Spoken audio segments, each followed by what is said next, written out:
Morning, everyone.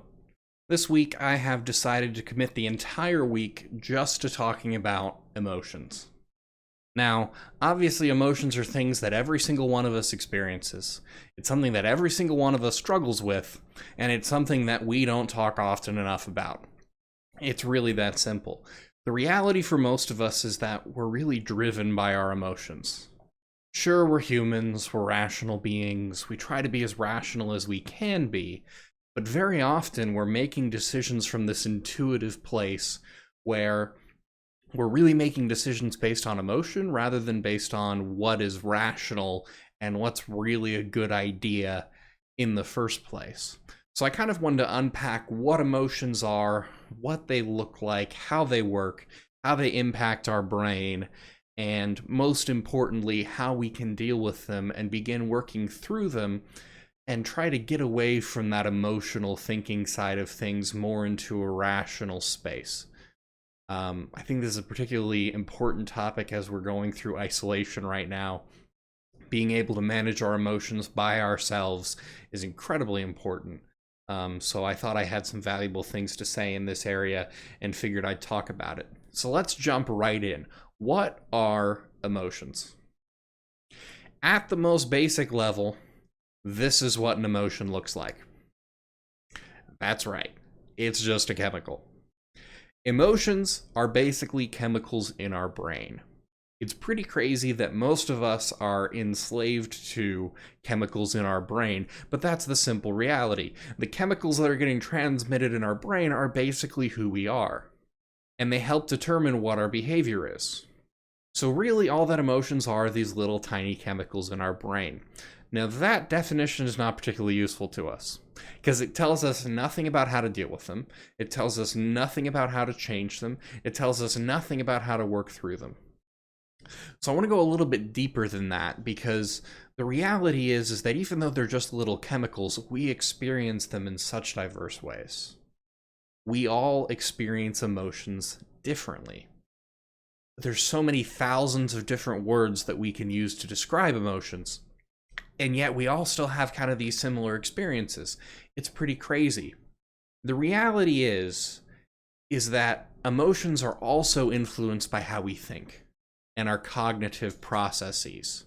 Animals have the exact same chemicals in their brains as we have in our brains, and yet from the research that we've done, we can tell they experience emotions very, very differently. Take, for example, suffering. Pain is one thing, suffering is an entirely different thing. From what the research has shown is that suffering actually takes place in our frontal lobe, that's right behind our forehead. And the frontal lobe is the part of us that's most developed compared to any other animal. It's the part of us that's rational. And so what that tells us is that suffering has more to do with how we think about our pain than it does with the pain itself. For example, lots of people go and work out and they have a good time working out. They're experiencing physical pain while they're doing that. They don't perceive that physical workout to be suffering. Now place somebody in a physical torture situation where they're being required to do manual labor against their will and they're being forced to push their bodies to their limits. Suddenly we're now in the place of suffering. Chemically, what's going on in the brain is not very different, but our experience is very different. And so how we think about emotions and how we approach emotions really helps determine how we experience the emotions. Now, that's all nice to say, but the reality is that most of us don't understand what we're feeling or why we're feeling it. Particularly as guys, when I was growing up, I was taught very much I'm allowed to feel one thing, and that thing is anger. And regardless of what other emotion I'm feeling, it's going to come out of me as anger. If somebody hurts me, I'm going to get mad about it. If I'm afraid of something, I'm going to get mad about it, so I go face my fear.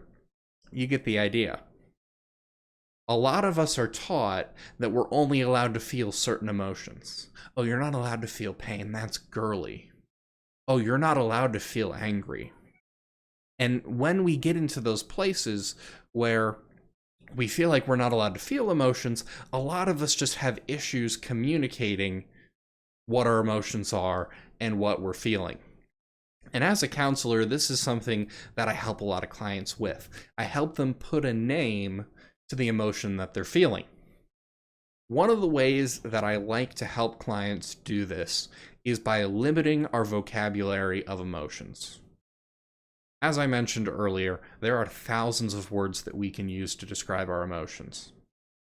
And yet, sometimes because we have so much choice, we don't know exactly what to say. And so I like to limit it to PMLD's 8 basic emotions. Now, mind you, there are tons of different basic emotions lists that people have put together and that people use. This just happens to be the one that I like. There's no good or bad version of this. These are just the words that I like to teach clients because I think it's pretty comprehensive and covers most of the bases. And those 8 primary emotions are anger, fear, pain, joy, passion, love, shame, and guilt. With those 8 emotional words, we can pretty much sum up all of the different emotional experiences that I'm having. If I'm frustrated, I can say, hey, I'm feeling anger towards this situation. When I feel bad for something that I've done, I feel guilty. When I'm really, really excited about something, what I'm feeling is passion about the project that I'm about to endeavor into.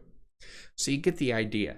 Just by limiting the words that we use to describe our emotions, it helps us be able to put a label to the things that we're feeling. The other reality is that our emotions manifest themselves physically. I'm going to be diving more into this in a few episodes from now, but I wanted to show you this image that shows all of the different types of emotions and where people experience them physically. Now, this has come out of a ton of psychological research looking into emotions, and it shows that most of us experience our emotions in similar places in our body.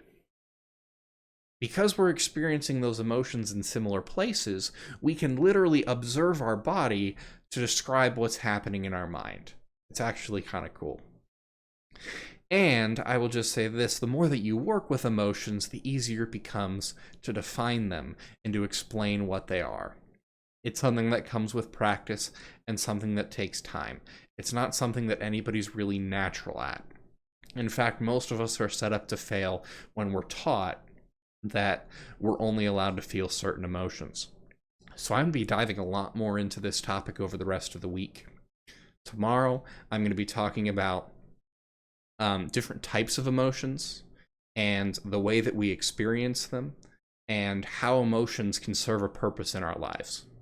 So keep an eye out for that.